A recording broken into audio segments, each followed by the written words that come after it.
മക്കളെ very good morning. എല്ലാവർക്കും JP അക്കാഡമിയിലേക്ക് സ്വാഗതം.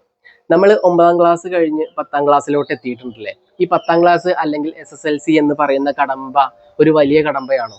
ഇപ്പോൾ 10ാം ക്ലാസ് കഴിഞ്ഞാൽ നമ്മളെ +2 വരും, +2 കഴിഞ്ഞാൽ ഡിഗ്രി വരും, അങ്ങനെ പോകും. അപ്പോൾ എല്ലാത്തിൻ്റെ എന്താ ഒരു തുടക്കമാണ് 10ാം ക്ലാസ് അല്ലെങ്കിൽ SSLC എന്ന് പറയുന്നത്. അതുകൊണ്ട് തന്നെ അതിൽ അത്യാവശ്യം മാർക്ക് സ്കോർ ചെയ്യേണ്ടത് എന്താ വളരെ പ്രധാനപ്പെട്ട ഒരു കാര്യം തന്നെയാണ്. അതിലൊരു സംശയങ്ങളുമില്ല. നിങ്ങളെല്ലാവരും നന്നായിട്ട് പഠിക്കണ കുട്ടികളാണ്. അപ്പൊ എല്ലാവരും നന്നായിട്ട് അടിപൊളിയായിട്ട് തന്നെ പഠിക്കുക.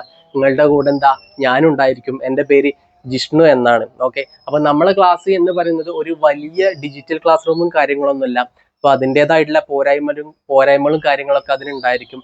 അപ്പൊ എന്ത് കാര്യങ്ങളുണ്ടെങ്കിലും നിങ്ങൾ കമന്റ് ബോക്സ് ആയിട്ട് എന്താ നിങ്ങൾ രേഖപ്പെടുത്തണം. എന്തെങ്കിലുമൊക്കെ മാറ്റങ്ങളും കാര്യങ്ങളും കൊണ്ടുവരണമെങ്കിൽ പതുക്കെ നമ്മൾ മാറ്റങ്ങളും കാര്യങ്ങളൊക്കെ നമ്മൾ കൊണ്ടുവരും. അപ്പൊ എന്തെങ്കിലുമൊക്കെ ഉണ്ടെങ്കിൽ കമന്റ് ബോക്സ് ആയിട്ട് എന്താ നിങ്ങൾ രേഖപ്പെടുത്തുക.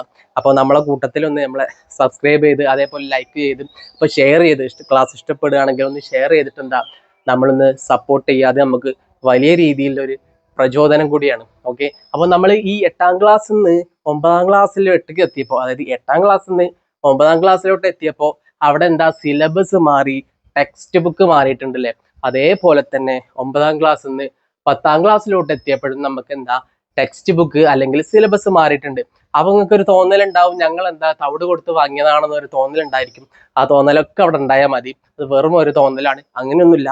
നിങ്ങളായപ്പോൾ ടെക്സ്റ്റ് ബുക്ക് മാറി. ഇപ്പൊ ഞാൻ 10ാം ക്ലാസ്സിൽ പഠിക്കണ ടെക്സ്റ്റ് ബുക്ക് തന്നെയായിരുന്നു കഴിഞ്ഞ വർഷം വരെ എന്താ ഇവർ ഫോളോ ചെയ്ത് വന്നിട്ടുണ്ടായിരുന്നത്. അപ്പൊ ഒരു മാറ്റങ്ങളൊക്കെ എന്താ വളരെ അനിവാര്യമായിട്ടുള്ള ഒരു ഘടകം തന്നെയാണ്. അപ്പോൾ ഒരുപാട് ലേറ്റ് ആയി പോയി ആ മാറ്റത്തിന് എന്നാണ് എനിക്ക് പൊതുവെ തോന്നിയിട്ടുള്ളത്. അങ്ങനെ മാറ്റം വന്നിട്ടുണ്ടെങ്കിലും വലിയ രീതിയിലുള്ള മാറ്റങ്ങളൊന്നും വന്നിട്ടില്ല. ചില ചാപ്റ്റേഴ്സ് ഒക്കെ എന്താ പകുതി ആക്കിയിട്ട് 2 ചാപ്റ്റേഴ്സ് ആക്കിയിട്ടുണ്ട്. എന്നാലും ചില കാര്യങ്ങളൊക്കെ അങ്ങനെ അറേഞ്ച് ചെയ്തിട്ട് മാറ്റിയിട്ടുണ്ട്. അത്തരം കാര്യങ്ങളൊക്കെ ഒന്നും വളരെ ബുദ്ധിമുട്ടായിട്ടുള്ള ചാപ്റ്റേഴ്സും കാര്യങ്ങളൊന്നും അല്ല നിലവിൽ ഇപ്പോൾ ഉള്ളത്. പഴയ ചാപ്റ്റേഴ്സ് തന്നെ. അതിലൊന്നും നിങ്ങൾ പേടിക്കേണ്ട. നമ്മൾ തന്നെ എന്താ നിങ്ങളെ കൂടെ ഉണ്ടായിരിക്കും. വലിയൊരു സംശയങ്ങളും ഇല്ല. ഇപ്പൊ അധികം കഥ പറയാനോ അല്ലെങ്കിൽ ആഘടിപ്പിക്കാനോ ഒന്നും നിൽക്കണില്ല. നമ്മളെന്താ നമ്മളെ പാഠഭാഗത്തിലേക്ക് പോവാണ്. ഒറ്റ കാര്യം പറയാനുള്ളൂ, ഞാനെന്താ നിങ്ങളുടെ കൂടെ ഉണ്ടായിരിക്കും. ഓക്കെ, ഞാനെന്താ നിങ്ങളുടെ കൂടെ ഉണ്ടായിരിക്കും. ഇനി ഞാന് ഇങ്ങള് എന്നൊന്നുമില്ല. ഇനി എന്താ നമ്മളാണ്. നമ്മൾ എന്തായാലും ഇനി പാഠഭാഗത്തിലേക്ക് പോവാം. അപ്പൊ കുറച്ച് കാര്യങ്ങളൊക്കെ പറയാണ്ട് ആ കാര്യങ്ങളൊക്കെ പറഞ്ഞിട്ട് നമുക്ക് പതുക്കെ എന്താ ട്രാക്കിലേക്ക് കയറാം. പതുക്കെ പോയാൽ മതി, തിരക്കും കാര്യങ്ങളൊന്നുമില്ല. ഓക്കെ, ഫസ്റ്റ് ഞാൻ കുറച്ച് കാര്യങ്ങൾ ഇവിടെ സംഖ്യകൾ ഇവിടെ എഴുതുകയാണ്. ഫസ്റ്റത്തെ ഒരു സംഖ്യ എഴുതുകയാണ് 2 എന്ന് എഴുതുകയാണ്. അടുത്തൊരു സംഖ്യ ഞാൻ 5 എന്ന് എഴുതി. അടുത്തൊരു സംഖ്യ ഞാൻ 10 എഴുതി. അടുത്തൊരു സംഖ്യ എന്ന് പറയണത് ഞാൻ 12 എന്ന് എഴുതി. ഓക്കെ, അതിൽ പ്രശ്നങ്ങളൊന്നുമില്ല. ഞാൻ അടുത്തൊരു സംഖ്യ അല്ലെങ്കിൽ നമ്പർ ഏതായിരിക്കും എഴുതുക എന്ന് നിങ്ങൾക്ക് പറയാൻ പറ്റുമോ? അടുത്തൊരു നമ്പർ ഏതാ എഴുതുക എന്ന് പറയാൻ പറ്റുമോ? പറയാൻ പറ്റില്ലല്ലോ. കാരണം എന്താ, എനിക്ക് പോലും പറയാൻ പറ്റൂല അടുത്തൊരു നമ്പർ ഏതാ എഴുതാന്ന്. പെട്ടെന്ന് റാൻഡം ആയിട്ട് കുറച്ച് നമ്പറുകൾ തോന്നിയപ്പോൾ ഞാനിവിടെ ഇങ്ങനെ എഴുതിയതാ. ഇപ്പൊ അടുത്തൊരു നമ്പർ എഴുതണമെങ്കിൽ ഞാൻ ആലോചിച്ചുണ്ടാക്കിയിട്ട് അടുത്തൊരു നമ്പർ ഞാൻ ഇവിടെ എഴുതേണ്ടി വരും. ഈ കാര്യം പറഞ്ഞതിന്റെ കാര്യം എന്താ കുറച്ച് കഴിഞ്ഞാൽ നിങ്ങൾക്ക് മനസ്സിലാവും. ഓക്കെ, അല്ലെങ്കിൽ ഒരു ബന്ധമില്ലാത്ത കുറെ നമ്പറുകൾ ഞാൻ ഇവിടെ എഴുതി വെച്ചിട്ടുള്ളത്. ഞാൻ അടുത്തൊരു കാര്യം ഞാൻ ഇവിടെ എഴുതാൻ പോവുകയാണ്. 2 4 6 8, അടുത്തൊരു നമ്പർ ഏതായിരിക്കും എന്ന് നിങ്ങൾക്ക് പറയാൻ പറ്റുമോ? അടുത്തൊരു നമ്പർ ഏതായിരിക്കും എന്ന് നിങ്ങൾക്ക് പറയാൻ പറ്റുമോ? ഒരു സംശയമല്ലാതെ നിങ്ങൾക്ക് പറയാൻ പറ്റും. അടുത്തൊരു നമ്പർ 10 ആണ്. അത് കഴിഞ്ഞിട്ടുള്ള അടുത്തൊരു നമ്പർ എന്ന് പറയുന്നത് 12 ആണ്. അത് കഴിഞ്ഞിട്ട് അടുത്തൊരു നമ്പർ എന്ന് പറയുന്നത് 14 ആണ്. അത് അങ്ങനെ അങ്ങോട്ട് പോകും. എന്താ കാര്യം? ഇവിടെ തന്നിട്ടുള്ളത് ഒരു ഈവൻ നമ്പേഴ്സിന്റെ അല്ലെങ്കിൽ ഇരട്ട സംഖ്യകളുടെ നമ്പേഴ്സ് ആണ് ഇവിടെ തന്നിട്ടുള്ളത്. 2 4 6 8 അങ്ങനെ പോകും. പിന്നെ അടുത്തൊരു നമ്പർ ചോദിച്ചാലും നിങ്ങൾക്ക് എഴുതാൻ പറ്റുണ്ടോ? ഇതിനെ അപേക്ഷിച്ച് എഴുതാൻ പറ്റുന്നുണ്ട്. ഇനിയിപ്പോ അങ്ങനെ ഇരട്ട സംഖ്യ തോന്നിയിട്ടില്ലെങ്കിൽ നോക്കടാ, ഇതെന്താ 2ന്റെ മൾട്ടിപ്പിൾസ് ആയിട്ടല്ലേ പോയിട്ടുള്ളത്. 2ന്റെ മൾട്ടിപ്പിൾസ് ആയിട്ടാണ് പോയിട്ടുള്ളത്. അങ്ങനെയാണെങ്കിൽ നമുക്ക് അടുത്തൊരു നമ്പർ എഴുതാൻ പറ്റില്ലേ? പറ്റണം. ഇപ്പൊ അതും വേണ്ട. അതാ 2ൽ നിന്നും 4ലോട്ട് ചാടിയപ്പോ എത്ര കൂടി? 2 കൂടി. 4ൽ നിന്നും 6ലോട്ട് ചാടിയപ്പോഴും 2 കൂടി. അങ്ങനെ എന്താ 2 കൂടിയിട്ടാണ് പോയിട്ടുള്ളത്. അപ്പോ 14 കഴിഞ്ഞ അടുത്തൊരു നമ്പർ കിട്ടണമെങ്കിലും നമ്മൾ 14നോട് കൂടി 2 കൂട്ടിയിട്ടുള്ള 16 കിട്ടില്ലേ? കിട്ടും. അങ്ങനെ നമുക്ക് പറയാം. ഞാൻ അടുത്തൊരു നമ്പറും കൂടി എഴുതാണ്. 1 3 5 7, അടുത്തൊരു നമ്പർ ഏതായിരിക്കും നിങ്ങൾക്ക് പറയാൻ പറ്റുമോ? അടുത്തൊരു നമ്പർ ഏതായിരിക്കും എന്ന് പറയാൻ പറ്റുമോ? പറ്റും. എന്താ അടുത്തൊരു നമ്പർ ആയിരിക്കും 9. അത് കഴിഞ്ഞിട്ടുള്ള അടുത്തൊരു നമ്പർ ആയിരിക്കും 11 എന്ന് പറയുന്നത്. എന്താ കാര്യം? തന്നിട്ടുള്ള നമ്പേഴ്സ് ഒക്കെ എന്താ ഓഡ് നമ്പേഴ്സ് ആണ്, അല്ലെങ്കിൽ ഒറ്റ ഒറ്റ സംഖ്യകളാണ് അല്ലെ. ഇനിയിപ്പോ അത് ഒറ്റ സംഖ്യ അല്ല എന്ന് ആണെങ്കിലും അടുത്തൊരു റൂൾ വെച്ചിട്ട് നമുക്ക് ചെയ്യാൻ പറ്റൂതാ. 1-ൽ നിന്നും 3-ലോട്ട് എത്തിയപ്പോ 2 കൂടി, 3-ൽ നിന്നും 5-ലോട്ട് എത്തിയപ്പോ 2 കൂടി, അങ്ങനെ 2 കൂടി കൂടി കൂടി പോയി. അപ്പൊ ഈ 11-ൽ നിന്നും അടുത്തൊരു നമ്പർ കിട്ടാൻ എന്താ 2 കൂട്ടണം, അതായത് 13 ആയിരിക്കും. അതെന്താ അങ്ങനെ പോകും. ഓക്കെ, റെഡി ആണോ? ഞാൻ അടുത്തൊരു കാര്യം എഴുതാൻ പോവുകയാണ്. 1, 4 അതേപോലെ 9, 16, അടുത്തൊരു നമ്പർ എത്ര ആയിരിക്കും നിങ്ങൾക്ക് പറയാൻ പറ്റുമോ? അപ്പോഴും നിങ്ങൾക്ക് പറയാൻ പറ്റണം അടുത്തൊരു നമ്പർ എന്ന് പറയുന്നത് 25 എന്താ കാര്യം മക്കളെ നോക്കടാ. ഈ 1 എന്ന് പറയുന്നത് 1-ന്റെ സ്ക്വയർ ആണ്, ഇത് 2-ന്റെ സ്ക്വയർ ആണ്, ഇത് 3-ന്റെ സ്ക്വയർ ആണ്, 4-ന്റെ സ്ക്വയർ ആണ്, 5-ന്റെ സ്ക്വയർ ആണ്. അടുത്തൊരു നമ്പർ 6-ന്റെ സ്ക്വയർ ആയിട്ടുള്ള 36 ആയിരിക്കും. ഇനി അങ്ങനെ ഓർക്കാനും നിങ്ങൾക്ക് പറ്റിയില്ലെങ്കിൽ ഒരു പ്രശ്നമല്ല മക്കളെ നോക്കടാ. 1-ൽ നിന്നും 4-ലോട്ട് വന്നപ്പോൾ 3 കൂടി അല്ലെ, 3 കൂടിയല്ലേ. അടുത്ത 4-ൽ നിന്നും 9-ലോട്ട് വന്നപ്പോൾ 5 കൂടി. ഓക്കെ, അങ്ങനെയാണെങ്കിൽ 9-ൽ നിന്നും 6-ലോട്ട് വന്നപ്പോൾ എത്ര കൂടി? 7 കൂടി. അടുത്തൊരു നമ്പറിലോട്ട് വരുമ്പോ എത്ര കൂടി? 9 കൂടി അല്ലെ. ഇതാ 3, 5, 7, 9 ഒന്നിടവിട്ട നമ്പറുകളല്ലേ. അപ്പൊ അടുത്തൊരു നമ്പറിലേക്ക് ചാടുമ്പോ എത്ര കൂടും? 11 കൂടും. അങ്ങനെ അടുത്തൊരു നമ്പർ ആവുമ്പോ 30 കൂടും. അങ്ങനെ കൂടി കൂടി പോകും മക്കളെ. നമുക്ക് അടുത്തൊരു നമ്പർ നോക്കാം. ദാ 5, 10, 15, 20, അടുത്തൊരു നമ്പർ എത്രയായിരിക്കും മക്കളെ? ഒരു സംശയമില്ലാതെ നമുക്ക് പറഞ്ഞൂടെ അടുത്തൊരു നമ്പർ എന്ന് പറയുന്നത് 25 ആയിരിക്കും. എന്താ കാര്യം? ഇതൊക്കെ എന്താ 5-ന്റെ മൾട്ടിപ്പിൾ ആണ്. ഇനി അടുത്തൊരു നമ്പർ ചോദിക്കുകയാണെങ്കിൽ നമുക്ക് എഴുതാം അതെന്താ 30 ആണെന്ന്. 5-ന്റെ മൾട്ടിപ്പിൾ ആണ്. അത് മാത്രല്ല 5 കൂടി കൂടി കൂടി കൂടി പോകുന്നതല്ലേ മക്കളെ നോക്കടാ. 5 കൂടി കൂടി പോകുന്നതല്ലേ ഈ പോയ നമ്പേഴ്സ് ഒക്കെ. അടുത്തൊരു നമ്പർ ആണെങ്കിൽ 30-നോട് കൂടി 5 കൂടിയിട്ടുള്ള 35 ആയിരിക്കും. റെഡിയാണോ? ഞാൻ അടുത്തൊരു നമ്പർ കൂടി ഞാൻ എഴുതാണ്. 1, 2, 3 ഇല്ല, 4, 5 ഇല്ല, 6 ഇല്ല, 7 അടുത്തൊരു നമ്പർ ഏതായിരിക്കും എന്ന് നിങ്ങൾക്ക് പറയാൻ പറ്റുമോ? അതിലും നിങ്ങൾക്ക് പറയാൻ പറ്റും അടുത്ത നമ്പർ ഏതായിരിക്കും. നോക്കണം മക്കളെ. 1-ൽ നിന്നും 2-ലോട്ട് വന്നപ്പോൾ 1 കൂടി അല്ലേ.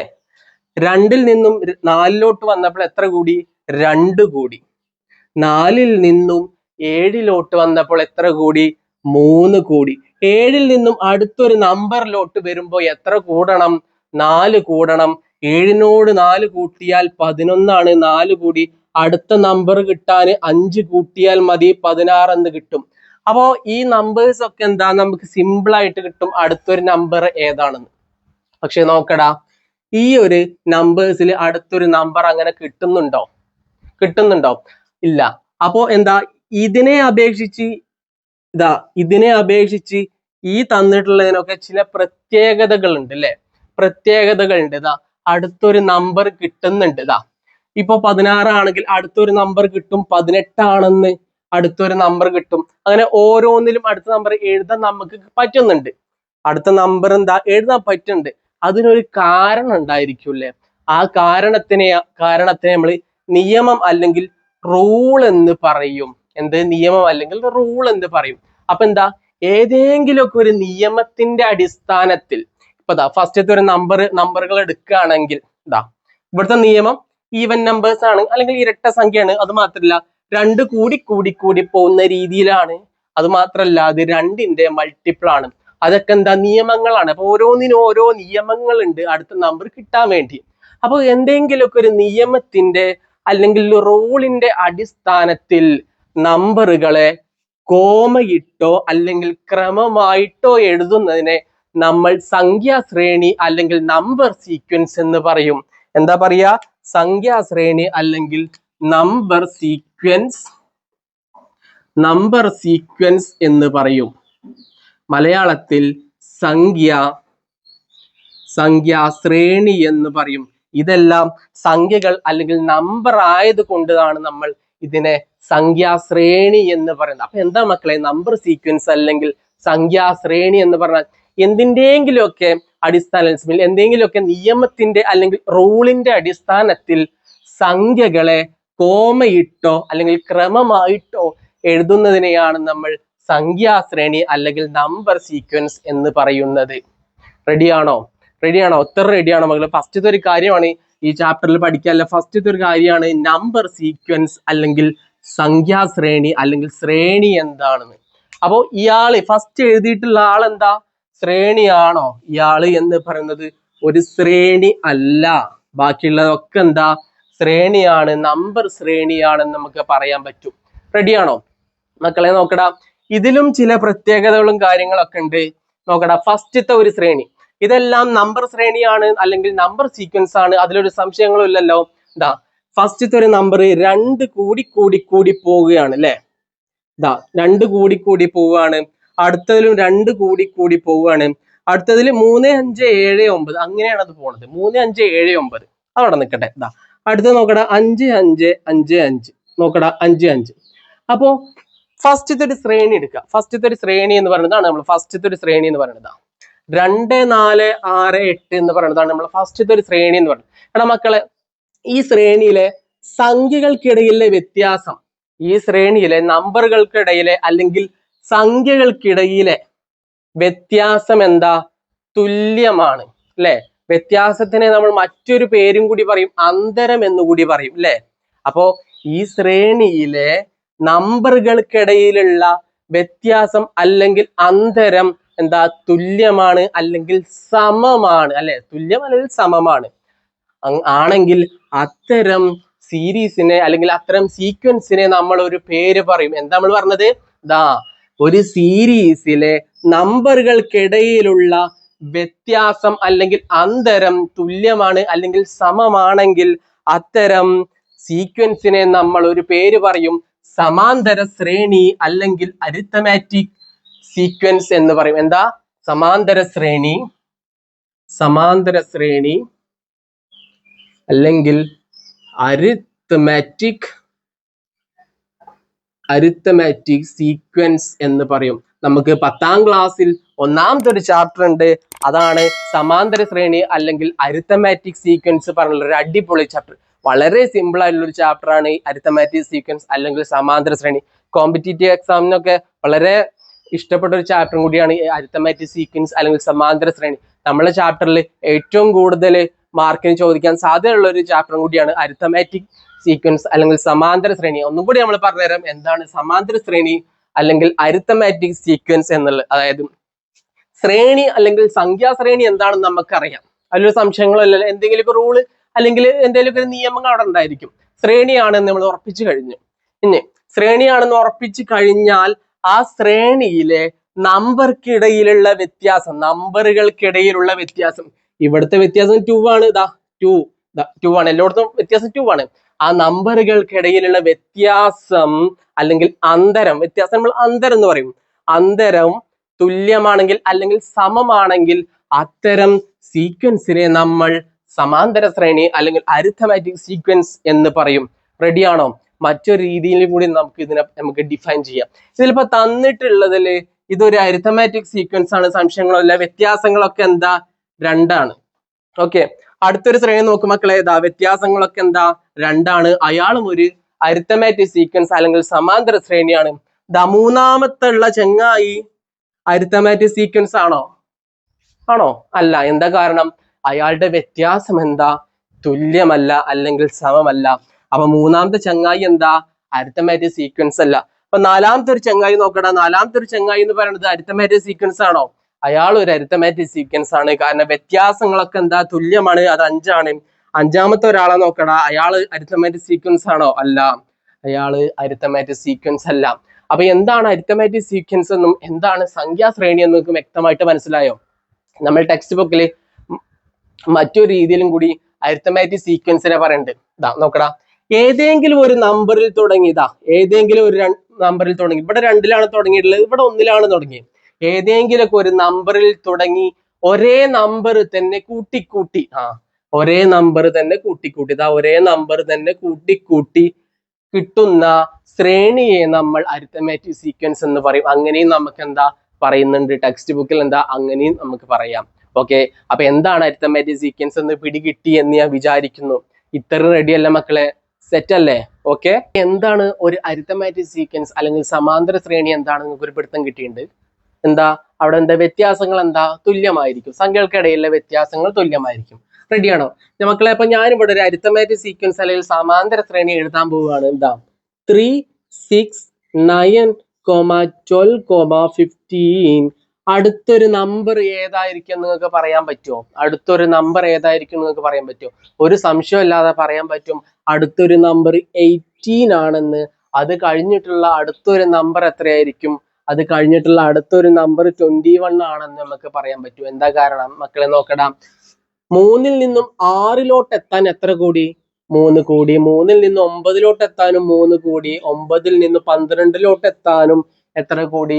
3 കൂടി. 12-ൽ നിന്നും 5-ലോട്ട് എത്താനും 3 കൂടി. അപ്പൊ അടുത്ത നമ്പറിലോട്ട് എത്താൻ എത്ര കൂടണം? 3 കൂടണം. 3 കൂടുമ്പോഴേ അതെന്താവും?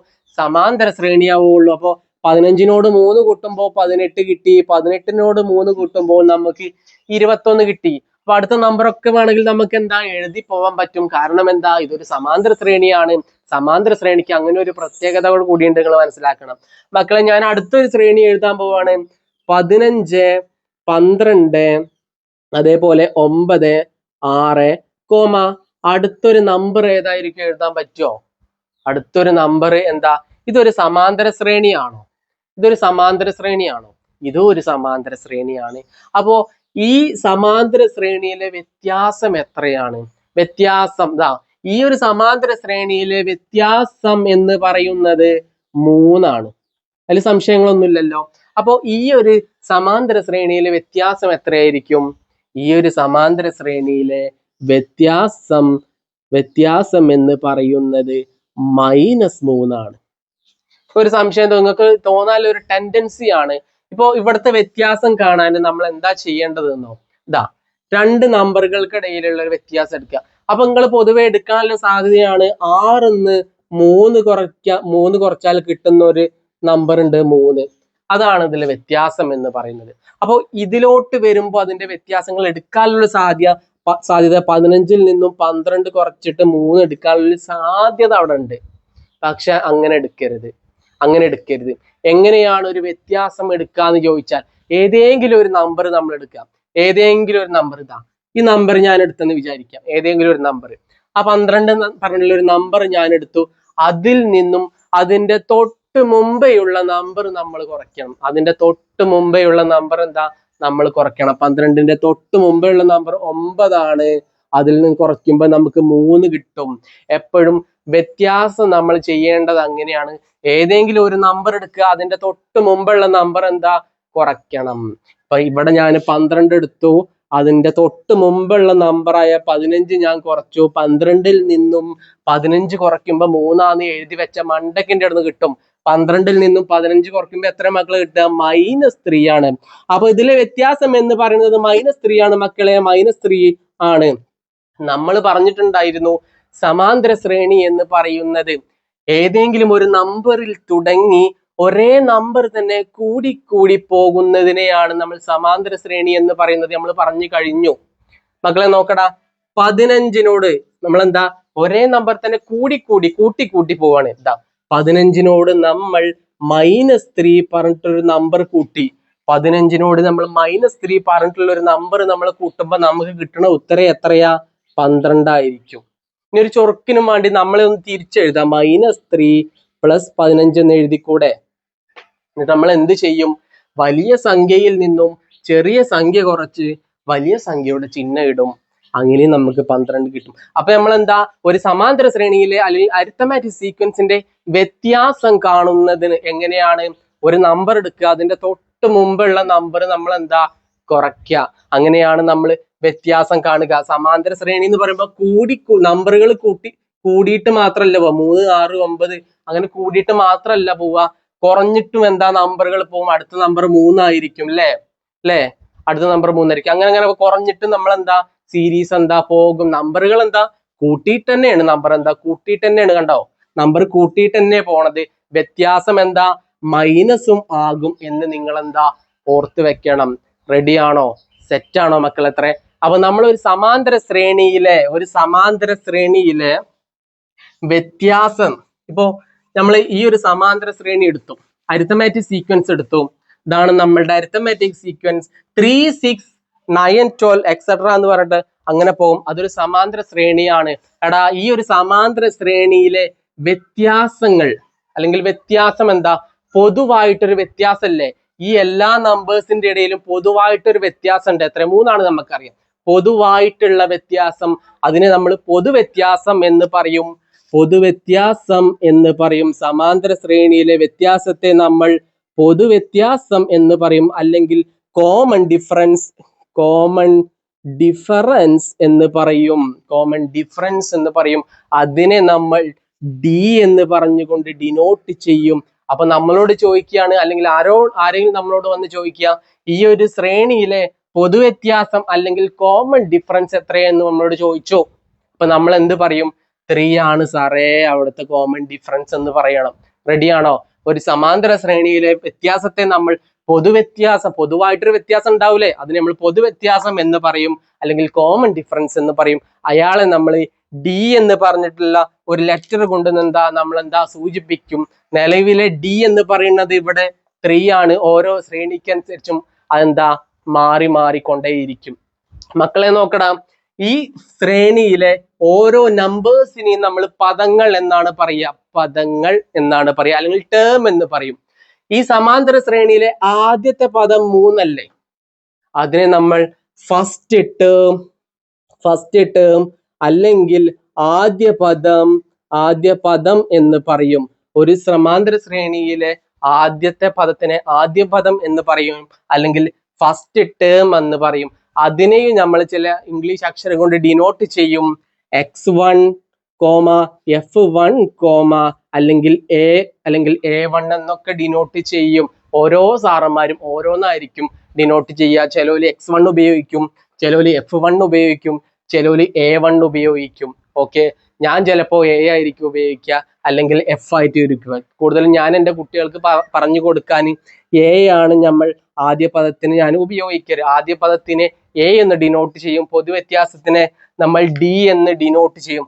അങ്ങനെയാണെങ്കിൽ മക്കളെ ഫസ്റ്റ് ടേമിനെ നമ്മൾ a1 അല്ലെങ്കിൽ x1, f1 എന്ന് ഡിനോട്ട് ചെയ്തെന്ന് വിചാരിക്കുക. ഞാൻ അതിനെ a1 എന്ന് ഡിനോട്ട് ചെയ്തു. ഓക്കെ, നിങ്ങൾക്ക് വേണമെങ്കിൽ x1 എടുക്കാൻ പ്രശ്നങ്ങളൊന്നുമില്ല. ആദ്യ പദത്തിന് നമ്മൾ a1 എന്ന് ഡിനോട്ട് ചെയ്തു. ഈ a1 എന്ന് പറയുന്നത് ഇവിടെ 3 ആണ്, സംശയങ്ങളൊന്നുമില്ലല്ലോ. അപ്പോ സെക്കൻഡ് ടേമിനെ അതായത് രണ്ടാം പദത്തിനെ എന്തായിരിക്കും ഞാൻ ഡിനോട്ട് ചെയ്ത? ഒരു സംശയമല്ല, a2 എന്ന് ഞാൻ എന്താ ഡിനോട്ട് ചെയ്യും. അയാള് എന്ന് പറയുന്നത് എന്താ 6 ആണ്. അങ്ങനെ മൂന്നാം പദമായ a3 ഉണ്ടായിരിക്കും. a3 എത്ര? 9 ആണ്. അങ്ങനെ പോകും. a3 ഉണ്ടായിരിക്കും, a4 ഉണ്ടായിരിക്കും. അപ്പൊ അവസാനത്തെ ഒരു പദം ഉണ്ടായിരിക്കില്ലേ? അവസാനത്തെ ഒരു പദം, എന്നാമത്തെ പദം എന്നാ പറയാ? അവസാന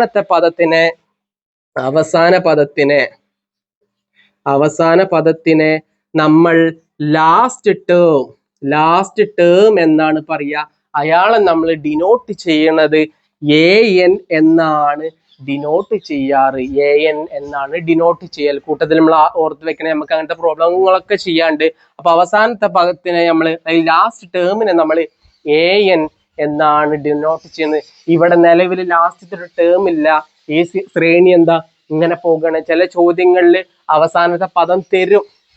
ഓക്കെ, അപ്പൊ ഒരു സമാന്തര ശ്രേണി എന്താണെന്ന് നമ്മൾ പറഞ്ഞു, ഒരു സംഖ്യാശ്രേണി എന്താണെന്ന് പറഞ്ഞു, ഒരു സംഖ്യാശ്രേണിയിലെ പൊതുവ്യത്യാസം എന്താണെന്ന് നമ്മൾ പറഞ്ഞു, ഒരു പൊതുവ്യത്യാസം എങ്ങനെയാണ് കാണുക എന്ന് പറഞ്ഞു. ഒരു ടേം എടുക്കുക, അതിന്റെ തൊട്ട് മുമ്പുള്ള സംഖ്യ കുറയ്ക്കുക. അങ്ങനെ കുറയ്ക്കുമ്പോൾ നമുക്ക് പൊതുവായിട്ടുള്ള ഒരു വ്യത്യാസം കിട്ടും. പൊതുവ്യത്യാസത്തിനെ നമ്മൾ d എന്ന് ഡിനോട്ട് ചെയ്യും. ആദ്യ പദത്തിനെ നമ്മൾ a1 എന്ന് ഡിനോട്ട് ചെയ്യും. x1 ഉപയോഗിക്കാം, f1 ഒക്കെ നമ്മൾ ഉപയോഗിക്കും. ഓരോ സാറന്മാരും ഓരോന്നായിരിക്കും ഉപയോഗിക്കുക. രണ്ടാമത്തെ പദത്തിന് a2 എന്ന് ഉപയോഗിക്കും. അവസാനത്തെ പദത്തിന് നമ്മൾ an എന്ന് ഉപയോഗിക്കും. റെഡിയാണോ? സെറ്റാണോ? അത്രയും മക്കളെ, നമുക്ക് നമ്മുടെ ടെക്സ്റ്റ് ബുക്കിൽ ഫസ്റ്റത്തെ ഒരു ക്വസ്റ്റ്യൻ ഉണ്ട്. ആ ക്വസ്റ്റ്യൻ എന്താണ് നമുക്കൊന്ന് നോക്കാം. പേജ് നമ്പർ 8 ഒന്നാമത്തെ ഒരു ക്വസ്റ്റ്യൻ ഉണ്ട്. ആ ക്വസ്റ്റ്യൻ എന്താന്ന് നമുക്ക് വായിച്ചു. ടെക്സ്റ്റ് ബുക്ക് അല്ലെങ്കിൽ ഓൺലൈനിലൊക്കെ PDF ടെക്സ്റ്റ് ബുക്ക് അവൈലബിൾ ആണ്. അപ്പൊ അതൊക്കെ എന്താ ഒന്ന് ഡൗൺലോഡ് ചെയ്ത് വെക്കട്ടോ. അപ്പം ഇംഗ്ലീഷിൽ ഞാൻ ക്വസ്റ്റ്യൻസ് ഒക്കെ എന്താ ഞാൻ നമ്മള് വീഡിയോന്റെ ഒരു ഭാഗത്ത് നമ്മൾ ഉൾപ്പെടുത്താം. ഓക്കെ, ഫസ്റ്റത്തെ ഒരു ക്വസ്റ്റ്യൻ ഉണ്ട്. വളരെ സിമ്പിൾ ആയിട്ടുള്ള ചെറിയ ക്വസ്റ്റ്യൻ ആണ്. നമുക്ക് എന്താ നോക്കാം. പൊട്ടുകൾ അടുക്കി ത്രികോണങ്ങൾ ഉണ്ടാക്കാം. ആയിക്കോട്ടെ, ഓരോ ത്രികോണത്തിലുള്ള പൊട്ടുകളുടെ എണ്ണം എഴുതുക. ഇപ്പൊ എന്താ പൊട്ടുകൾ കൊണ്ടാണ് ഓരോ ത്രികോണങ്ങൾ എന്താ ഉണ്ടാക്കിയിട്ടുള്ളത്. ഫസ്റ്റത്തെ ഒരു ചോദ്യം എന്താ, ഈ ഓരോ ത്രികോണത്തിലുള്ള പൊട്ടുകളുടെ എണ്ണം എഴുതുക. വളരെ സിമ്പിൾ ആയിട്ടുള്ള ഒരു കാര്യമാണ്. ഇപ്പൊ ഈ ത്രികോണത്തിൽ എത്ര പൊട്ടുകളുണ്ട്? 3 പൊട്ടുകളുണ്ട് അല്ലെ? ആ ത്രികോണത്തിൽ 3 പൊട്ടുകളുണ്ട്. അടുത്തൊരു ത്രികോണത്തിൽ എത്ര പൊട്ടുകളുണ്ട്? അടുത്തൊരു ത്രികോണത്തിൽ എത്ര? 3, 6 പൊട്ടുകളുണ്ട്. അടുത്തൊരു ത്രികോണത്തിൽ എത്ര പൊട്ടുകളുണ്ട്? 4, 7, 8, 9, 10 പൊട്ടുകളുണ്ട്. അടുത്ത ത്രികോണത്തിൽ 10 പൊട്ടുകളുണ്ട്. നമ്മൾ എഴുതി കഴിഞ്ഞു. ഓക്കെ, ഫസ്റ്റത്തെ ഒരു ചോദ്യത്തിന്റെ ആൻസർ എന്താ? നമ്മൾ എഴുതി കഴിഞ്ഞു. അടുത്തൊരു കാര്യമുണ്ട്, തുടർന്നുള്ള 3 ത്രികോണങ്ങൾ ഉണ്ടാക്കാൻ. അപ്പൊ ഇവിടെ ഒരു ത്രികോണം വരും, ഇവിടെ ഒരു ത്രികോണം വരും, ഇവിടെ ഒരു ത്രികോണം വരും അല്ലെ? അങ്ങനെ തുടർന്നുള്ള 3 ത്രികോണങ്ങൾ ഉണ്ടാക്കാൻ വേണ്ട പൊട്ടുകളുടെ എണ്ണം എത്രയാണെന്നാണ് നമ്മളോട് ചോദിച്ചിട്ടുള്ളത്. മക്കളെ, അടുത്തൊരു ത്രികോണം ഉണ്ടാക്കണമെങ്കിൽ എത്ര പൊട്ട് വേണ്ടരും? മക്കളെ, നമ്മൾ ഏത് ചാപ്റ്റർ നമ്മൾ പഠിച്ചുകൊണ്ടിരിക്കുന്നത്? സമാന്തര ശ്രേണി എന്നാണ് നമ്മൾ പഠിച്ചുകൊണ്ടിരിക്കുന്നത്. സമാന്തര ശ്രേണി എന്താന്നൊക്കെ നമുക്ക് അറിയാം അല്ലെ? അപ്പൊ അത് വെച്ചിട്ടാണ് നമ്മൾ ചെയ്യേണ്ടത് എന്നുള്ളൊരു ബോധം എന്താ നമുക്ക് ഉണ്ടാവണം. അതിനാണ് എന്ത് നമ്മൾ പഠിക്കുന്നത്. മക്കളെ നോക്കടാ, ഫസ്റ്റത്തെ ട്രയാങ്കിള്, രണ്ടാമത്തെ ട്രയാങ്കിള്, മൂന്നാമത്തെ ട്രയാങ്കിള്. അപ്പൊ അടുത്ത ട്രയാങ്കിള്, പിന്നെ അത് കഴിഞ്ഞിട്ടുള്ള അടുത്ത ട്രയാങ്കിള്, അത് കഴിഞ്ഞിട്ടുള്ള അടുത്ത ട്രയാങ്കിളില് ഉപയോഗിക്കുന്ന പൊട്ടുകളുടെ എണ്ണമല്ലേ നമുക്ക് വേണ്ടത്. അതിനർത്ഥം എന്താ?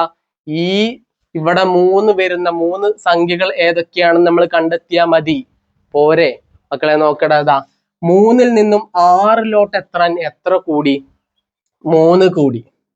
3ൽ നിന്നും 10ലോട്ട് എത്താൻ എത്ര കൂടി? 4 കൂടി. ആദ്യം 3 കൂടി, പിന്നെ 4 കൂടി. ഇനി അടുത്തത് എത്ര? അടുത്തൊരു നമ്പർ കിട്ടാൻ എത്ര കൂടേണ്ടി വരും? 5 കൂടേണ്ടി വരും. 5 കൂടുമ്പോ അത് എത്ര? 10 കൂടെ 5 കൂട്ടിയാൽ എത്ര മക്കളെ? 15 എന്ന് കിട്ടും. അപ്പൊ 5 കൂടി കഴിഞ്ഞു. ഞാൻ അടുത്തൊരു നമ്പർ കിട്ടാൻ എത്ര കൂടേണ്ടി വരും? 6 കൂടേണ്ടി വരും. 15ലൂടെ 6 കൂടിയാൽ എത്രയാ? 21 എന്ന് കിട്ടും. അടുത്തൊരു നമ്പർ കിട്ടാൻ എത്ര കൂടണം? 3 കൂടി, 4 കൂടി, 5 കൂടി, 6 കൂടി, അടുത്തത് എത്ര? 7 കൂടേണ്ടി വരും. 21 കൂടെ 7 കൂടിയാൽ എത്രയാ മക്കളെ? 28 എന്ന് വരും. റെഡിയാണോ? മറ്റൊരു രീതിയിലും കൂടി നമുക്ക് ചെയ്യാം. അപ്പൊ എത്ര പൊട്ടുകൾ വേണ്ടി വരും? 15 പൊട്ടുകളോട് വേണം. 21 പൊട്ടുകൾ അടുത്ത ത്രികോണത്തിന്, അത് കഴിഞ്ഞിട്ടുള്ളത് 28 പൊട്ടുകൾ വേണം. മക്കളെ, മറ്റൊരു രീതിയിൽ, പല രീതിക്ക് നമുക്ക് എന്താ ഈ ക്വസ്റ്റ്യൻ നമുക്ക് ചെയ്യാം. നോക്കടാ, ഇവിടെ 3 പൊട്ടുകൾ ഓൾറെഡി ഉണ്ട്. 3 പൊട്ടുകൾ ഉണ്ട്. അടുത്തൊരു ത്രികോണത്തിക്ക് വന്നപ്പോ എന്താ? ഇതും ഇവിടെ ഉണ്ട്. ഇതും ഇവിടെ ഉണ്ട്. അത് കൂടെ ഒരു 3 പൊട്ടുകളും കൂടി അല്ലെ? 3 പൊട്ടുകൾ കൂടി.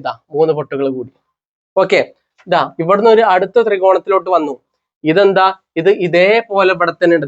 ഇതേപോലെ ഇവിടെ തന്നെ ഉണ്ട്. ഒരു 4 പൊട്ടുകൾ എന്താ കൂടി. ഓക്കെ, 4 പൊട്ടുകൾ കൂടി. അടുത്തതാവുമ്പോ എന്താ? 5 പൊട്ടുകൾ കൂടും, 6 പൊട്ടുകൾ കൂടും, 7 പൊട്ടുകൾ കൂടി. നമുക്ക് എന്താ പല രീതിക്കും എന്താ നമുക്ക് ചെയ്യാൻ പറ്റും. ഏറ്റവും സിമ്പിൾ ആയിട്ടുള്ള മെത്തേഡാണ് ഈ മെത്തേഡ് എന്ന് പറയുന്നത്. നമ്മൾ പഠിച്ചുകൊണ്ടിരിക്കുന്നത് സമാന്തര ശ്രേണി പറഞ്ഞുള്ള ചാപ്റ്റർ ആണ്. അത് മറക്കരുത്. ഏതെങ്കിലും ഒരു റൂളിന്റെ അടിസ്ഥാനത്തിൽ പോകുന്നതിന് നമ്മൾ എന്താ ശ്രേണി എന്ന് പറയും. ഇത് സമാന്തര ശ്രേണിയാണോ? അല്ല, അത് സമാന്തര ശ്രേണിയല്ല. ഇതെന്താ? ഇതൊരു സംഖ്യാ ശ്രേണിയാണ്. സമാന്തര ശ്രേണിയാണെങ്കിൽ എന്താ? ഈ വ്യത്യാസങ്ങളൊക്കെ എന്താ തുല്യമാവണം. സംഖ്യാശ്രേണി എന്താണെന്ന് പിടുത്തം കിട്ടിയോ? റെഡിയാണോ? ഇപ്പൊ ഏതാണെങ്കിലും നമുക്ക് ചെയ്തൂടെ? ഒരു റൂള് നമ്മൾ കണ്ടെത്തിയാൽ മതി. എന്താ ഇവിടുത്തെ റൂൾ? എന്താ? 3 കൂടി, 4 കൂടി, 5 കൂടി, അങ്ങനത്തെ നമ്പേഴ്സ് എന്താ കൂടി പോണതാണ് അവിടുത്തെ റൂൾ എന്ന് പറയുന്നത്. റെഡിയാണോ? നമുക്ക് അടുത്തൊരു ക്വസ്റ്റ്യൻ എന്താണ് അടുത്ത ക്ലാസ്സിൽ നമുക്ക് ചെയ്യാം. അപ്പൊ നമ്മുടെ ക്ലാസ് ഇഷ്ടമാവുകയാണെങ്കിൽ നിങ്ങൾ ലൈക്ക് ചെയ്യാം, സബ്സ്ക്രൈബ് ചെയ്യാം, പറ്റുകയാണെങ്കിൽ ഒന്ന് ഷെയർ ചെയ്യാം. റെഡിയാണോ? അടുത്ത ക്ലാസ്സുമായിട്ട് നമ്മൾ സെറ്റ് ആയിട്ട് ഒന്നുകൂടെ വരും. റെഡിയാക്കാം നമുക്ക് കേട്ടോ. Okay, by.